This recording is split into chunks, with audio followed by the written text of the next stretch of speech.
everybody, and welcome to Taking Control, the ADHD podcast on rashpixel.fm. I'm Pete Wright, and right over there is Nikki Kinzer. Hello, everyone. Hello, Pete Wright. Nikki, how are you? I'm doing great. How are you? I'm tired.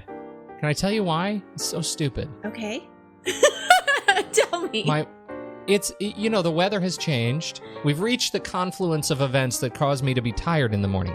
The weather has changed. It's nice and warm. We sleep with the window open at night to get the nice evening breeze. My wife has a phone, and the alarm is such that it is outdoor spring noises. So when the alarm goes off during the winter, we hear birds tweeting, and it feels like the sun is just coming up, and it's the most adorable thing. But this morning, just before 5, actual birds started screaming outside my window, and I woke up as if it was my wife's alarm. And now I'm just up because my body says, oh, birds mean be awake.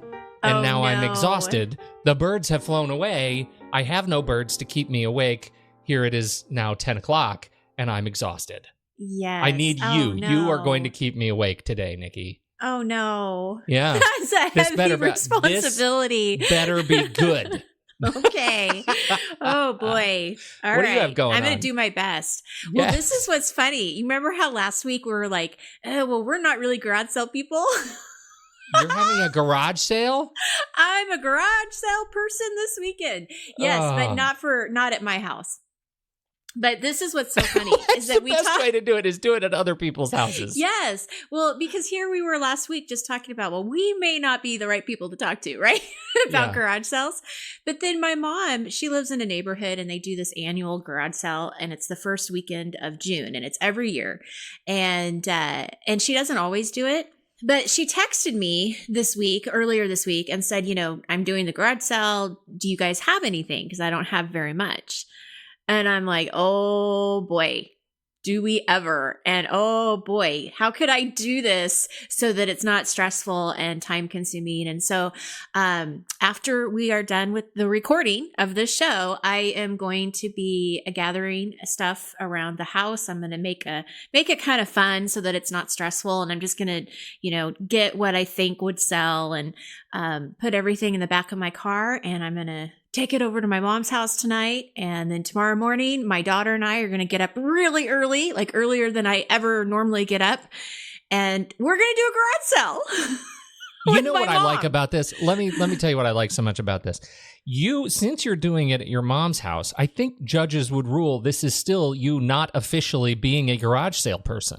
No, because it really is like, I don't know. It's consignment. It's consignment. That's what it is. So you get all the benefits of the garage sale with none of the sort of eating crow that would come along with you actually having to say you're now a garage sale person. So congratulations on the flaming hoops that you had to jump through to make that happen. I'm really proud of you. Thank you. So you're welcome. I'm going to get rid of some stuff today, purge, let go of some things, and maybe make a little bit of money, and we'll see how it goes. But and I'm going into it, I have anxiety, so I'm not going to, that just is part of who I am. Mm-hmm. And I can see myself getting kind of anxious about, did I get everything? Like I need to keep working. But I've already gone into the mindset of, I'm just going to do what I can. And when I get tired, I get tired. And, I can worry about everything else later. And, maybe I'll do a garage sale. I doubt it, but maybe I'll, send it to my favorite donation place, which sounds good too. So we'll see how it goes. But I'm trying to really go into it with a very just positive mindset. You should. And my thing about garage sales, one of my many things about garage sales is the absolute brain damage that comes along with, what if people don't like my stuff, right? You start to take it personally if stuff doesn't get bought. I have nice stuff. Somebody come get my stuff. Buy this. I know. Well, I'm kind of glad that my husband is not going to be there. And I'll tell you why. Love my husband. But he is a salesperson. Like it is in his personality to sell. And the last time we did have a garage sale was several years ago. We had just moved to our house, and we had my son's old high chair. And he sold it to a grandma who sees her grandchildren maybe once or twice a year. And Oh, dear. he sold it to her. Like, he was like, you need to have this high chair. So when Yeah. they're here, the baby has a place to sit. Like, what's going to happen if the baby doesn't have a place to sit? And I mean, they went this whole conversation and she bought it. That's I fantastic. mean, it's just amazing. What's it gonna take for me to get you to walk home with this used candle? Yeah, What do I have to it do is for sort of you embarrassing. today? It's a great trait, but I'm like, oh, too bad he can't make it. Although at the same time, I probably won't sell as much with. Yeah, right. You need him there. So I don't know. I don't know what's going to happen. Stay tuned. I'll let you know how the garage sale goes. That is a perfect segue for us to talk about what we're going to talk about. You are going to put into words your experience tomorrow morning when you start your day right. Yes. What do you think about that? I can't wait to hear how you talk about this. You know the drill, everybody. Head over to TakeControlADHD.com. You can get to know us a little bit better and listen to the show right there on the website, or subscribe to the mailing list and get an email when the latest episode is released each week. You can connect with us on Twitter or Facebook at TakeControlADHD and call us at 503-664-4ADD. Get your voice and your thoughts and your questions on this show. We would love to hear from you. And you know what? While we're saying that, we are gathering success stories, aren't we? Yes, we are.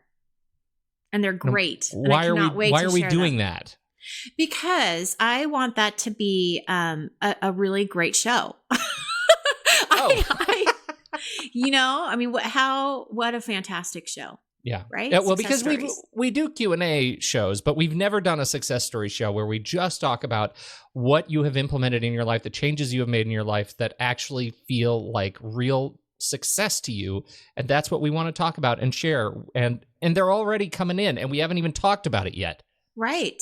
Well, and that's the thing is that, the listeners hear from us. They don't necessarily hear from each other. So this is a great opportunity for them to share their experiences. And I'm hoping that what's going to happen is somebody's going to listen to it and think, oh my gosh, that's such a great idea. I'm going to try that. So people are helping other people, through us. Yep. It's basically what's happening. People. It's just like Mutual of Omaha. So is that it? That's people right. helping people? Maybe that's different. I don't know. But we do need to get the success stories before June 21st because we'd like to record the show on the 23rd and have it go live on the last week of June. So if they can, whatever you want to share, whether it's a strategy or a situation that you overcame, whatever it is, you can call us. We would love to hear you. We hear your voice, right? 503. On that phone number. Yes, there you go. 503-664-4ADD. That's right. Or you can email me directly, Nikki, Nikki, at TakeControlADHD.com. There you go. I sounded like you. You did. You sound great. I had like a radio voice. Oh, yeah. You got nice and close to the mic, like you're in my brain. Here we go. All right. Waking up, starting the day right. Nikki, where did this come from, pray tell?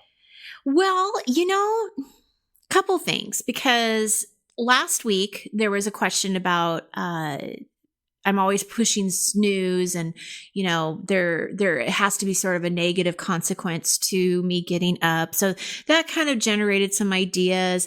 I know that sleep, not stress, well, stress too, but sleep is a huge issue with folks with ADHD. And it's because they're not getting enough of it, right? For the most part. And so when that's happening, you wake up and you're kind of in a grumpy mood. You're not feeling great. And when that happens, that can very much set the tone for the rest of the day. And so I thought it'd be great for us to talk about some ways that either we, have been able to turn that around, or just kind of have a conversation around that. Like, how can we make a bad morning, with a better result kind of thing, right? Like, how can we change this around? I am absolutely in with that. And I think you've already talked about it. For me, it starts with sleep. It does. It does. And, I think that that's a whole nother show where we can actually, and we have done it before, and we should probably visit this because it is such a huge issue. It does start with sleep, and it does require you to think about what your evening routine looks like and how, what kind of changes can you make and what kind of boundaries do you need to kind of set around yourself to try to get better sleep. What I kind of want to focus on is what is a person to do when that doesn't happen. Right. So, because the reality is, even if you are continuously working on your sleep and trying to get better sleep and more sleep, that's a process. It's just not going to happen overnight. And so what do we do with that? Like, okay, I still only got 5-6 hours of sleep. How do I function in the morning? Does that make sense? Well, yeah, it does. But I also am of a mind that because it's a process, because it takes concerted effort over time, it's going to get better, right? I mean, it's going to get better. Sure. You're going to be able to practice, but it takes that concerted effort and behavior change to do it. Yes. And so, that's kind of step one. CGP Grey posted a video, his video on his YouTube channel this month is called 7 Ways to Maximize Misery. And I just want to read the 7 ways, but I'm going to put a link to the show notes in the show notes to the video because you should go watch it. His style is charming, but generally I really like this video. So here are the 7 ways to be miserable. Number 1, remain indoors. Don't exercise and cultivate stillness, right? Stay inside. Make sure that you live and eat and pile your laundry in the same space. You are well on the road to misery if you do that. Number 2, screw with your sleep. Vary your wake and sleep times regularly. Never go to bed at the same time. Never wake up at the same time. Change it up every couple of days. Number 3, maximize screen time. Keep the phone on and in your hand all the time. Fall for the bots that are trying to keep your attention. And related, number 4, use your screen to stoke your negative emotions. Focus on the bad to fuel your resentment on the world. Sorry. Wow. Okay. I know. Stay with me. That's great. Yeah. Avoid setting goals. Don't make smart goals. Make vapid goals, like vague, amorphous, pie in the sky, irrelevant, and delayed goals. Learn to market an app, for example, before you learn to code. That will screw with your worldview, and it really will keep you on the highway to misery. Number 6, pursue happiness directly. Just fantasize about the happiest people, and don't think about what they did to get there.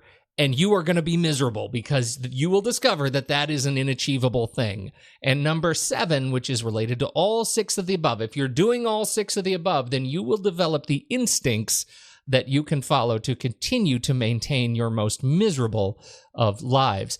I didn't know what to make of this when I was like, why would he be doing this video? And then I heard at the end in his tag, he says, these 7 are distilled out of the book, How to Be Miserable by Dr. Randy J. Patterson, which I immediately purchased. He is a PhD, and he talks all about the psychology that goes into oppositional thinking. When you focus on one thing, you are, in this context, you're likely to achieve the opposite of it. If you focus on happiness and achieving happiness directly, you're going to be miserable, right? Because you're not in that happiness, that mode yet. Yeah. Right. Yeah. You're not in that mode. But all of these other things, right? If once you say, God, I'm going to stay indoors, not exercise. I'm just going to cultivate stillness, sitting in my bed. I'm going to hang out on my phone. You realize as you say those things how ridiculous they sound. Right. And yet that's what so many of us do when we're moving into that road of being compromised. Of course, our logical brain says this is ridiculous. I'm not going to do this. But then we do that. We do that because we don't know any other way when we're feeling at our very worst. And I think that is exacerbated by the ADHD experience. Mm-hmm. And so I really love that. I encourage you all to click on the link. It takes, less than 10 minutes, and you can watch his little video. It's very charming. The animations are cute. But it also, it tells an important story, and the link to Dr. Patterson's book is also going to be in the show notes. This is... I watched this and I once again deleted Facebook off my phone. You know what I mean? Oh, right. I had yeah. done that a long time ago, and it was great. And then I had some client activity that I had to do while I was on the road. And so I put Facebook back on, and I never deleted it again. Well, it's gone because those habits built up. I was checking Facebook all the time. I was in line. I was on Facebook. And it's just ridiculous. I don't get anything out of it. It just fuels the resentment. It's gone. And so I think focusing on, once you turn the things that you do that are making you miserable into action items, you realize how ridiculous they are, and you'll naturally start veering toward having a better day. I know that's a little bit of a sidetrack, but I really hit me sideways when I watched that yesterday afternoon. Well, and it's interesting because actually when I look at like, okay, what are the things that I do to help me kind of boost my mood or get out of any kind of like low energy type of mood that I might be in, or crankiness, as I like to call it. The things that I have chosen to share are those things that are really on the positive side. I mean, it's taking kind of action steps to, I think, mindfully put myself into a different place. And so it's the opposite of these miserable items. Yes. But I see what you're saying. I mean, it is. It's like you got to take some action. So I have a question for you though. Like if you wake up and you're really tired and you don't feel that great and you are kind of on edge, like what do you do to get yourself out of that? Or can you? Yeah, well, first of all, there is really no cure for regular sleep, right? There just isn't, right? Right. For me, waking up in the morning and feeling crummy, it doesn't. If I go downstairs and do what maybe 25-year-old me would have done, which is, depressingly eat breakfast and drink 3 cups of coffee, I'll get a stimulant that's sort of manufactured and that'll keep me through a couple of hours. But it doesn't actually do the job of, waking me up. For me, I've got to get outside. I've got to do, it's like number 1, remain indoors, don't exercise, cultivate stillness. Well, I've got to do the opposite. I have to go for a couple mile walk and I have to come back and drink a full water bottle. And I have to, do those things. I have to keep air moving in my house, keep open windows, turn on fans. All of those things are those external stimuli are things that really help me figure out kind of which end is up on these days when I am most, groggy. And it makes me have a better day, right? Just breathing fresh air and taking in some sun. Air. Yeah. That stuff really helps. Well, and I was going to say that's part of my what I do too, is that, I mean, I think it's great if you can exercise in the morning. I mean, I know not everybody can, but it is a great way to start the day because even if you are tired or not feeling well, that exercise just pumps you up. You build up those dopamine, all of those feel good hormones and everything that's going on is great. But I have found too that even if I can't do a full workout, even if I just do some exercise, whether it's some push-ups, some jumping jacks, yoga, squats, like just getting something to get my heart rate, it helps. Like just even 5 minutes of it can help and wake you up. And I'm with you. If you can go outside and do it, I think that's your ideal situation because then you've got nature and you've got exercise and that's a win-win. And be able to, breathe and breathe out and just listen to those little birds and not get annoyed by them at this point because it's nature, Yeah. Well, and water too, I mean, water. I just kind of I need to drink more water. Drink that water bottle. Drinking water, a lot of water is that like the first thing you do when you wake up is like drink a glass of water? I've heard that before and I've never done it. I need to do that. Yeah. Does it make a difference? Oh, yeah, absolutely it does. And, it does a couple of things. First of all, it wakes me up, right? It just gets my system moving. Is it ice cold water or just like what kind? No, it's in my water bottle. It's in my water bottle. I've been sitting on my bedside table for the night. Yeah. So it's just still room temperature water. And I just, I drink it while I'm kind of getting ready for the day. And so before I eat anything, I've had, my full water bottle. And, I'll go for my nice walk or a little run, and I'll come back and then I'll have something to eat. And I also don't want to if you can't get out and exercise in the morning, get out and exercise at night. I actually find if I, if I go out for a little run in the evening, I end up feeling pretty good in the morning too.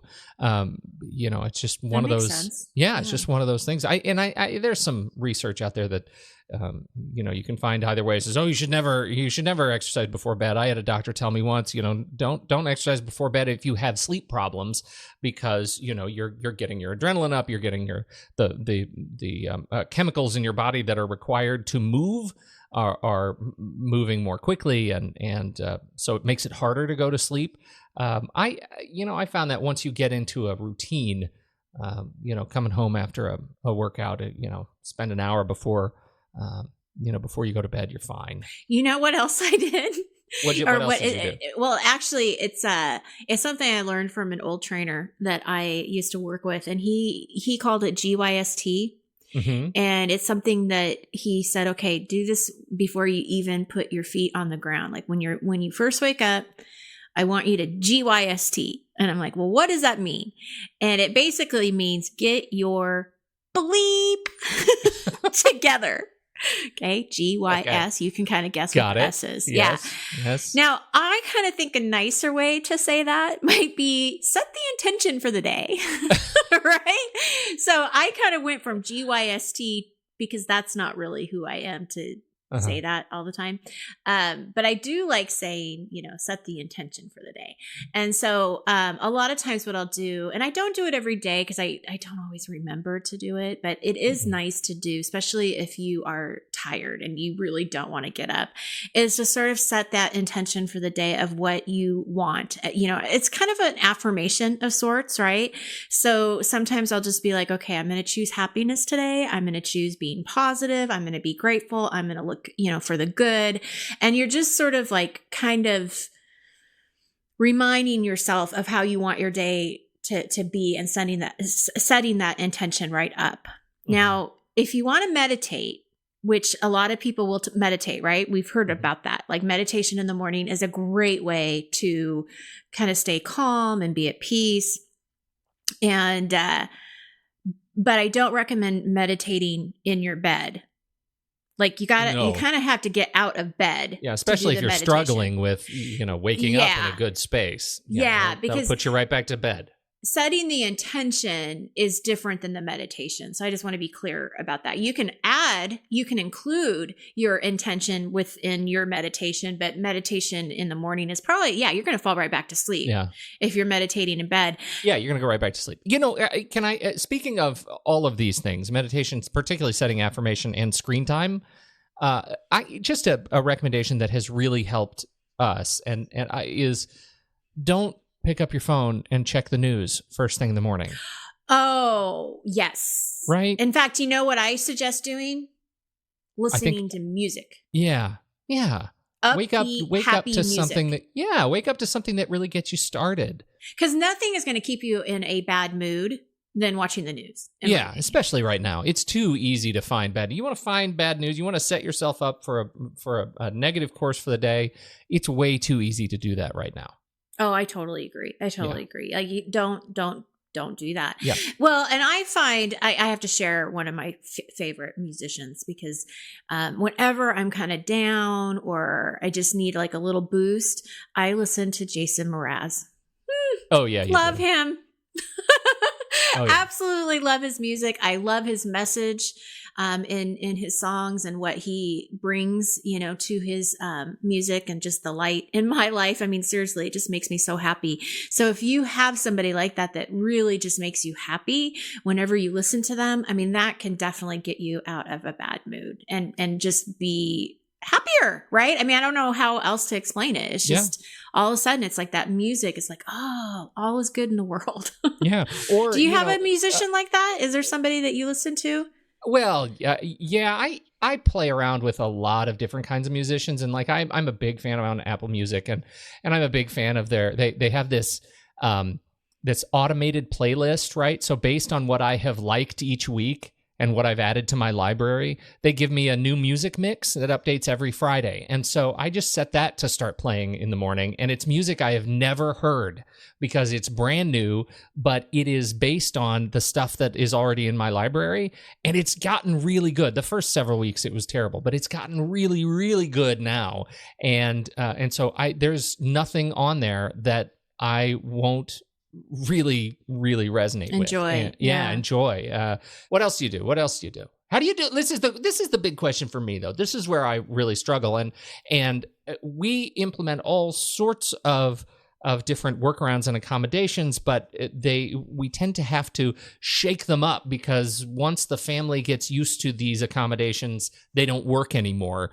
And that is how to help be a positive force for other people in the house who struggle with waking up. Oh, I agree. I mean, that's a struggle. And, I like how you said you need to shake it up, because I think that is a strategy in itself. Like you find something that works and then it gets a little boring or somehow it gets off track. So that's your cue to switch it up in some way. Mm-hmm. And I think that's great. I think you kind of have to do that, especially if you're living with ADHD and you've got family members who also live with ADHD. It's going to be in everybody's best interest if you switch it up a little bit and change it. And I don't know, whatever that looks like for each individual family. I think it's, this is a struggle for me too. And because I have 4 people in my family and there's 2 people who are morning people and there's 2 people that are more quiet in the morning. Mm-hmm. And my son and I are alike, where we're okay with quiet. And it's not that I'm in a bad mood or that, because I'm actually very productive in the morning. I would say that that's the most productive time for me in the day is in the morning. It's just like you need a little bit more social runway. Yeah. I just don't need to talk all morning long. I'm fine just, being silent and getting ready for the day and not having that conversation necessarily. But my daughter and my husband are very positive and they talk and they sing and they have music on and they really just are having fun. And so what I've learned to do in my family is sort of embrace that, because I don't want to take that away from them, because that's not fair. And so I embrace it to as much as I can. And then there's some times where I'll be like, okay, I've got a really busy day and I have to just think. So, can you put the singing into the kitchen instead of in our bathroom? Kind of thing. But I do have to adjust to that. And I have a teenager who is not a morning person and he doesn't sleep very well. So there's many times where he's very on edge, and I have to be really careful. I have to be really careful not to have that mood be a domino effect. Yes. And it's taken me a long time. It's not perfect, but I finally have learned to walk away and not engage. And that's the best thing that I can do is notice that things aren't going well, or that he's, kind of not very nice in a teenager way. And I will let him be. I don't engage in it. I go back and sometimes I'll have to kind of take a few deep breaths or whatever, but I just don't engage in it anymore. And then that tends to set the mood better for me, because then it doesn't bring me down, and then he'll work through what he needs to work through, and by the time he comes home from school he's fine. And that's really the thing. And I one of the other elements you put in the notes here, which I really subscribe to, it's along the same lines as don't go to bed angry, right? If you have an argument, don't go to bed in a fight. That's a terrible thing. It's the same thing in the morning. Even if you're having a rough morning, don't leave the house, don't leave the family in bad straits, and figure out ways to part, even if it's neutral. Don't part angry. You'll have a better afternoon, you'll have a better evening. People will have better days if they don't leave perseverating on something that happened in the morning that was triggered by and you didn't handle it well. Let go of it. Raise your head up, let go of the nastiness, and start the day. Make the choice to start the day without fighting. Well, and I think that what you just said there is making the choice, I think, is really important too, is that we have to remember that we do have a choice. right? We have a choice on how we respond, even though sometimes that choice feels like it's taken away because of impulsivity, high emotions. I mean, I know this is not going to be, it's not going to work every single time. I get that. I have had conversations in the morning that I regret and wish that it never happened, But I think that choice is important because it empowers us. And so when we do, I guess that's what I'm saying, is that I feel like I finally got to the point where I can actually choose to not engage. Whereas before, I don't know if I felt like that was a choice. And when you can walk away, and then, like you said, it's just like not going to bed, angry.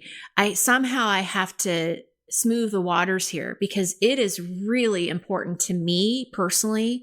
And it probably is part of my anxiety, but I accept it.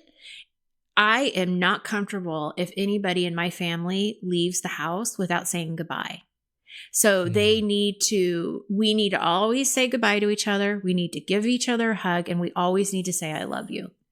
And that is so important to me. And I guess it's kind of, it is sort of like, gosh, worst case scenario is what I'm thinking. But you're such a happy person, but you got some dark places, don't you? Well, I never want that day to be where we got into an argument or we didn't leave on good terms, and those are always the stories. That's the day that something bad is going to happen. And I know that is totally anxiety driven, people. I totally get that. I accept that. I acknowledge it. I know that is part of my anxiety, but it's also really important to me that happens. Yeah. So I make it happen. And one day, I remember not too long ago, my son left without saying goodbye to me. And I texted him and I'm like, please don't leave the house without saying goodbye. I love you. I want you to have a great day. And he's like, okay, Mom, I won't do that. Wow. But it was really important to me that you can't do that. So, I call me crazy, but it is definitely something that even if I'm pissed off at the world and I'm really angry at something they did, I have to have that hug, and I have to have that I love you. I think that's really important. I love that message. I think this is as good a way as any to say goodbye for the week. There you go. Thank you, Nikki. That was really sweet. I don't know if that ended on a happy note or a bad note, but I think we're going to choose happy is what we're going to do. Choosing happy. That's right. Well, Thank you. Think, just to actually really leave it on a happier note. I mean, that's the thing, right? All of our moods and things. I mean, it all comes down to relationships and connections, and making sure people know we love them and we care about them, and we are doing everything that we can to make it a happier environment for everyone. We want joy in our lives, and that's the intention of this show, is how can you bring that joy into your life, even if you had a bad morning or you didn't get as much sleep as you want. How can you not let that control the rest of your day? Exactly. Thank you for that message. That's a great message. Thank you, everybody, for downloading and listening to this show. Don't forget, send us your success stories. We want to hear, and we'll get them on our show before the end of this month. Happy June, everybody. We appreciate your time and your attention. On behalf of Nikki Kinzer, I'm Pete Wright. We'll catch you next week right here on Taking Control, the ADHD podcast.